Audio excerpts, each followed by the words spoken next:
Hi, Gene here with today's thought. As somebody who left the Democratic Party a long time ago, literally decades, 1980 to be exact, it dismays me a little bit that there are Democrats out there, a lot of them who did not see the light the way I did.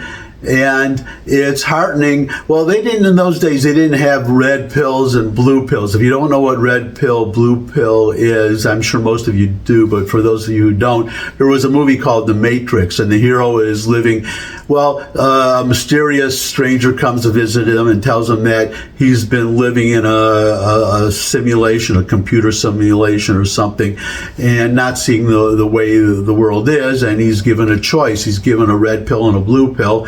If he takes the blue pill, then he continues to live in his fantasy world. He does, in the simulation. If he takes the red pill, he sees the world exactly the way it is, the real world. So that's what I mean by red pill when I say that. I'm happy to report that 2 Democrats have gotten red pilled. Now, this doesn't mean that they've become Republicans and that they support. It's just that they realize that they were basically admitting that they were wrong about Donald Trump, that he's got a little bit of a personality problem. I'll be the first to admit, but there's what he did as president compared to what this president has done, and Lord knows what he'll do for the rest of the time he's in office. Well, which hopefully will not be past January 20th, 2025. So, and it's starting to look good, by the way. Maybe I'll do a poll. I do poll updates every so often, but in all the swing states, except for one, there's one swing state where Trump and Biden are tied.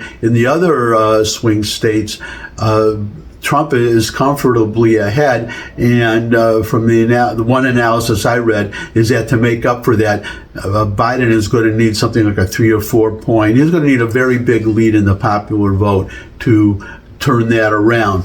But that's a subject for another day. I'll do a poll update one of these days. The point is that one of the reasons that Trump is doing so well is because you have Democrats seeing the light. They're not becoming Republicans, but it looks like they could vote for Trump. But I want to focus on 2 people. One of them is Bari Weiss. She was an editor at the New York Times, and she left the New York Times and opened started her own Substack, her own blog, where she's actually doing it's a subscription blog, and she's actually doing much better than she did at the Times as far as earning money. So congratulations to her.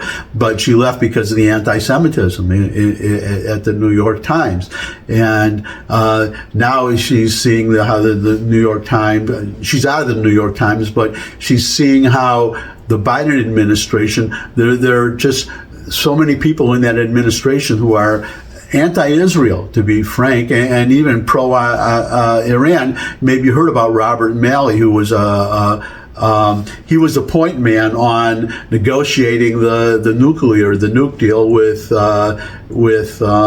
Iran, and it turns out that he had his security clearance revoked, and he is now being investigated. Of course, the administration is not explaining exactly what's going on, but he was, for all practical purposes, working for Iran and working on Iran's interests, favoring Iran when he was supposed to be representing the United States. And it turns out there were three or four people on his staff. And one of them is at the Pentagon right now, who had sent messages, emails or WhatsApp messages, whatever, to leaders of Iran to let them know, we're working for you, we're promoting your interests, and we're trying to influence the Biden administration from inside. The point is that Bari Weiss is now comparing what Biden is doing to what Trump did, the Abraham Accords, standing up strongly for Israel and getting rid of, destroying ISIS and on and on and on. And she's saying, well, I don't like Trump. I'm a Democrat, but I have to admit that Trump was right. That's one. Now, the other one is Chamath Palihapitiya, and he's a billionaire investor or something. He's a billionaire, put it that way. You got billions. I admire you right away if you came by it honestly. Don't care what you had to do to get it, as long as it was honest.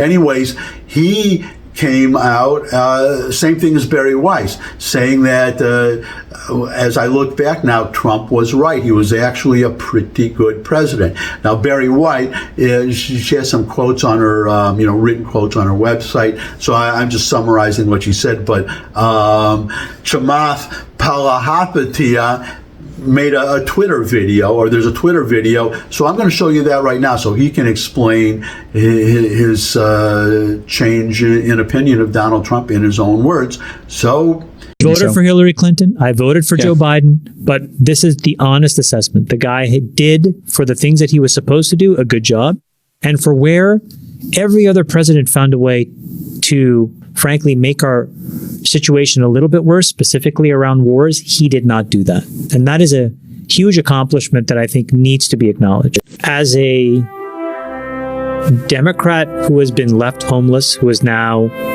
definitely in the center, but probably leaning increasingly right, I'm left yet again with an appreciation, despite the messenger, of the message of the Trump administration, because what those guys did was pretty incredible in hindsight. These Abraham Accords, the accords with Israel and the GCC, the almost accord between Israel and Saudi, to really be able to find a long-lasting peace is just a real example for the world. And those guys did a lot of really good work.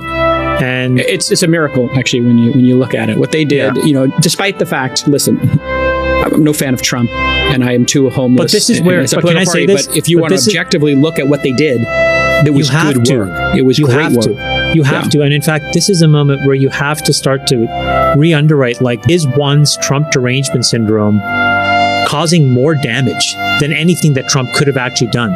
And I think the answer is yes, because it's now causing us to not see that good work and then embrace and extend it. So much of the work that happened in that administration turns out to have been right.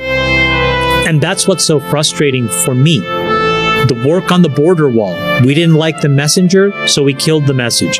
Turned out it was right. Issuing long-term debt to refinance when rates were at zero. We didn't like the messenger, so we killed the message. A structural peace in the Middle East. We didn't like the messenger, so we killed the message. When are we going to stop shooting ourselves in the foot? And when are we going to actually see and take the time to look past who is saying things and actually listen to them word for word? That's my thought for today. Thanks for stopping by. If you could subscribe, that would really be great. Share this video with anyone you think would benefit from it, but most of all, come back and see me again. I would love to see all of you again. And until I do see all of you again, bye.